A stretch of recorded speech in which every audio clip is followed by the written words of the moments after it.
Saudara-saudari yang terkasih dalam Tuhan Yesus, berkah dalam, apa kabar hari ini? Semoga hari ini kita bersama keluarga senantiasa diberi kesehatan dan berkat yang melimpah dari Tuhan.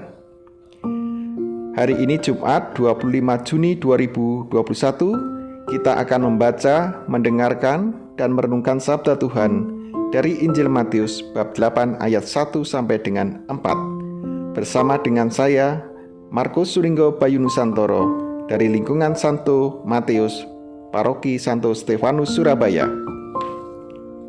Marilah kita berdoa.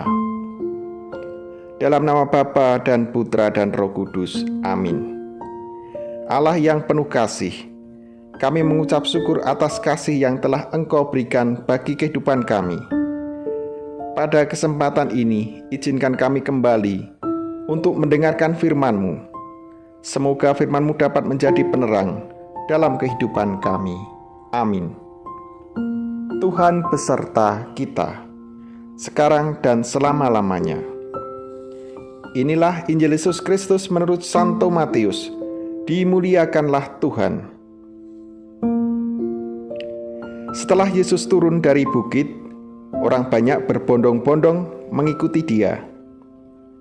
Maka datanglah seorang yang sakit kusta kepadanya, lalu bersujud menyembah Dia dan berkata, "Tuan, jika Tuan mau, Tuan dapat mentahirkan aku." Lalu Yesus mengulurkan tangannya, menjamah orang itu dan berkata, "Aku mau, jadilah engkau tahir." Seketika itu juga tahirlah orang itu daripada kustanya. Lalu Yesus berkata kepadanya, "Ingatlah, jangan engkau memberitahukan hal ini kepada siapapun, tetapi pergilah, perlihatkanlah dirimu kepada imam, dan persembahkanlah persembahan yang diperintahkan Musa sebagai bukti bagi mereka." Demikianlah Injil Tuhan. Terpujilah Kristus. Bapak, Ibu, dan saudara-saudari yang terkasih, salam damai Kristus dan berkah dalam. Apa kabar hari ini? Semoga keluarga kita senantiasa diberi kesehatan dan berkat yang melimpah dari Tuhan. Bapak, Ibu, dan saudara-saudara yang terkasih, pada zaman dahulu, kusta adalah penyakit yang mengerikan dan belum ada obatnya pada waktu itu. Pada waktu itu, masyarakat mengasumsikan bahwa kusta adalah penyakit kutukan dari Tuhan karena dianggap berdosa. Bapak, Ibu, dan saudara-saudari yang terkasih, relasi kedekatan antara Tuhan dan manusia dibangun melalui doa yang tulus, penuh keyakinan, serta rendah hati, seperti orang kusta dalam bacaan Injil tadi yang berdoa dengan iman, kepercayaan yang penuh, dengan segala kerendahan hatinya, dan bersujud menyembah Tuhan Yesus dengan berkata, "Tuan, jika Tuan mau, Tuan dapat mentahirkan aku."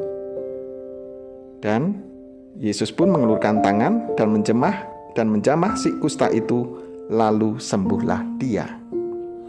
Bapak, Ibu, dan saudara-saudara yang terkasih, yang menginspirasi pada orang kusta tadi selain penuh keyakinan dan kepercayaan pada Tuhan melalui doanya, di hadapan Tuhan orang kusta tadi mau membuka diri dan mengakui kelemahan dalam hidupnya.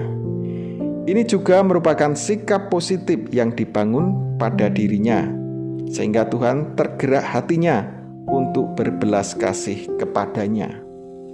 Bapak, Ibu, dan saudara-saudara yang terkasih, lalu bagaimana dengan sikap kita? Apakah setiap hari kita selalu berdoa dengan penuh keyakinan dan penuh kerendahan hati?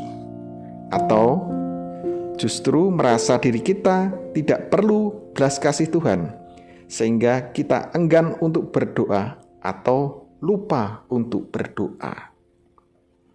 Sudahkah kita membuka diri pada Tuhan terhadap kusta-kusta yang menempel dalam hati kita, dalam diri kita, dan memohon belas kasih pada Tuhan agar mau mentahirkan dan membersihkannya. Atau kita justru bangga dengan kusta-kusta rohani kita, sehingga kita enggan untuk datang ke tempat pengakuan dosa untuk menerima sakramen tobat atau sakramen pengampunan dosa.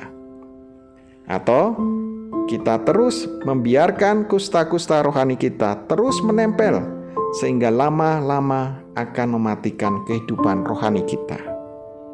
Untuk itu Bapak, Ibu, dan saudara-saudara yang terkasih, marilah kita senantiasa bertekun dalam doa, mau membuka diri di hadapan Tuhan dan memohon belas kasih Tuhan, serta percaya bahwa Tuhan Yesus adalah penolong sejati dalam hidup kita. Berkah dalam.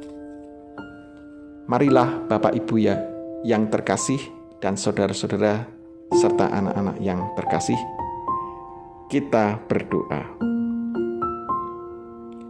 Tuhan Yesus, berilah kami sikap bersyukur dan kerendahan hati dan ketekunan dalam berdoa untuk ambil bagian mewartakan kerajaan Allah dan menjadi saksi Kristus di dalam keluarga dan di tengah-tengah masyarakat. Demi Kristus Tuhan dan pengantara kami. Amin. Semoga segala aktivitas kita, keluarga, orang-orang yang kita cintai, dan semua orang yang kita jumpai pada hari ini senantiasa diberkati oleh Tuhan dalam nama Bapa dan Putra dan Roh Kudus. Amin.